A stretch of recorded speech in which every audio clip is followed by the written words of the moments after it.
আজকের সকালটা খুব সুন্দর রোদ দেখেই শুরু হয়েছিল। আসসালামু আলাইকুম, আমি মরিয়াম। আমার নতুন একটা ভিডিওতে সবাইকে স্বাগতম। সকাল সকাল ঘুম থেকে উঠেই আগে জামাকাপড়গুলো মেলে দিয়ে এসছিলাম, কারণ এখন কখনো বৃষ্টি কখনো রোদ্দুর এরকমভাবে আবহাওয়া চলছে। তো আজকে খুব সুন্দর রোদ উঠেছিল, তাই জন্য আগেই সকালে সমস্ত জামাকাপড়গুলো মেলে দিয়ে এসছিলাম।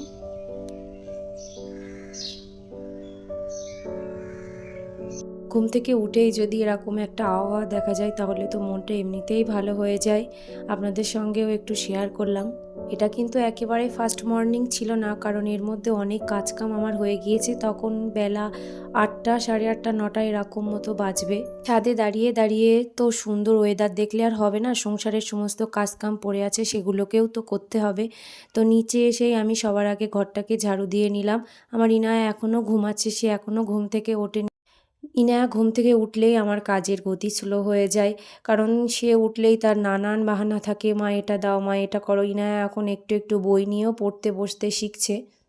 ঘর ঝাড়ু দিয়ে ঘরটাকেও মুছে নিয়েছি। ওই যে বললাম ইনায়া ঘুমাচ্ছে, ইনায়া ঘুমালে আমি কাজটা একটু তাড়াতাড়ি করে নেওয়ার চেষ্টা করি। ঘর ঝাড়ু দিয়ে ঘর মুছে নিয়ে তারপর আমি দুপুরের রান্নার জোগাড়টাও করে নিচ্ছিলাম। ইনায়া একটু বেলা করে ঘুম থেকে উঠলে আমার একটু সুবিধাই হয়, কাজগুলো একটু তাড়াতাড়ি গুছিয়ে নেওয়া যায়।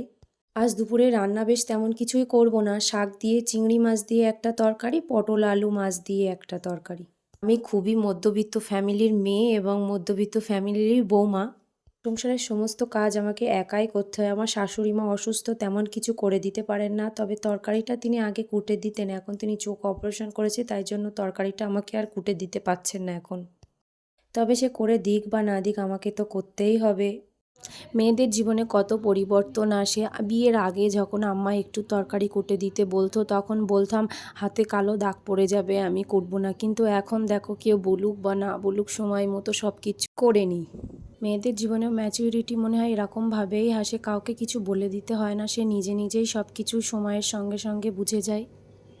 তো এই তো আপনাদের সঙ্গে গল্প করতে করতে আমার তরকারি কোটা শেষ। তারপরে আমি একটু ছোলা খেয়ে নিয়েছিলাম। এর মধ্যে আমার ইনায়া কিন্তু উঠে পড়েছে, ওকে খাওয়ানো, আমার রান্না সবই হয়ে গেছে। এবারে আমার ঘরটাকে একটু সুন্দর করে গুছিয়ে নেব। সকাল থেকে তো আর সময় পাইনি ঘরটাকে গোছানোর। তো আজকে একটা নতুন পর্দাও, খাটে একটা নতুন বেডশিট পাতবো, সেগুলোই একটু বার করে নিচ্ছিলাম।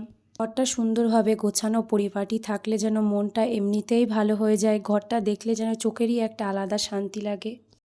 ঘরই হচ্ছে একমাত্র একটা শান্তির জায়গা, যেখানে এসে 5 মিনিট নীরবে চুপ করে বসে থাকা যায়। মেয়েদের আসলে কোনো ঘর হয় না, ছোট থেকে যে ঘরকে নিজের বলে জেনে এসেছে সেই ঘরকেই একদিন বিদায় দিয়ে নতুন একটা বাড়িতে চলে আসতে হয়। সেখানে এসে নতুন বাড়ি, নতুন ঘর, নতুন মানুষ, সব কিছুকেই নিজের করে আপন করে নিতে হয়। কিন্তু কিছু মানুষকে যতই আপনি করো দাও, যাই করো না কেন, তারা কখনোই আপনাকে আপন মনে করবে না, পরই থেকে যাবে। মোদ্দা কথা একটাই, বাড়ির বৌমারা কখনো কারো কাছে প্রিয় হয় না, কিংবা কারো কাছে ভালো হয়ে উঠতে পারে না।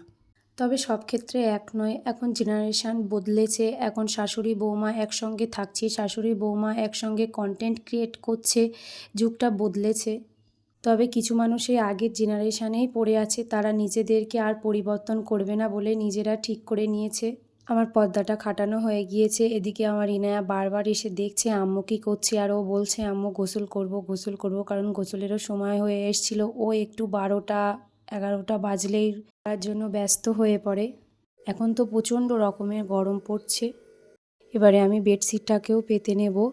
প্রত্যেকটা হাউস ওয়াইফেরই এরকম কাজ করতে করতেই দিন পার হয়ে যায়, কিন্তু তাদের কোনো সম্মান নেই, তাদের কোনো পারিশ্রমিক নেই, তবুও তাদের কোনো অভিযোগ নেই। অভিযোগ থাকলেও তাদের অভিযোগ কেউ শুনতে আসে না। এইভাবে প্রত্যেকটা হাউস ওয়াইফেরই দিন পার হয়ে যাচ্ছে মুখ বুজে সহ্য করতে করতে। এখানে আমার ইনায়া এসে আবার আমাকে কি যেন বলছিল, ওই যে কাজ যে তুমি তাড়াতাড়ি করবে সেটা আর কোনোভাবেই সম্ভব না। আমি বেডশিটটাকেও পেতে নিচ্ছি। তো এইটাই ছিল আমার আজকে সিম্পল ভিডিওর লাস্টে আমি আমার ঘরের ফাইনাল লুকটা শেয়ার করে। আমার ভিডিওগুলো কেমন লাগে একটু কমেন্টে জানাবেন। আমার পেজটাকে সাবস্ক্রাইব করবেন, লাইক করবেন, শেয়ার করবেন। চলো আজ তবে আসি।